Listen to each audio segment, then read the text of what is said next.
ochopo. Yena mar mondo mi arwak Kevin Osido OGW mabende en jalony e weche mag telo.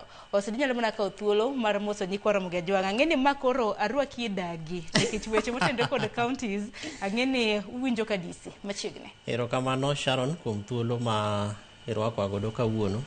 To en gima ber nikech kata ka ntiere ywaruok kendo kukru kakra ma dhi mbele gi weche mag omenda gi, to nie historia marwa mar puk mar pesa e Kenya ka ni mae the first time ma wadhi bedo gi pesa mamalo kabisa ma sirikachwa ma kor gwenge biro yudo, kata obedo ni dwaro kata mana kwayo mar jo Senate, mar jo Council of Governors, kata gi recommendation manomi CRA, ma CRA nochiwo ni malo, but ma king'iyo pesa mane omigi e higa mokalo gi pesa ma gidhi yudo sani, to en upwards forward mar about 5 billion, ma wan kaka jogo manitiere weche mag dongruok mag kor gweng' kata devolution, bende pod waneno ni en pesa matin kabisa.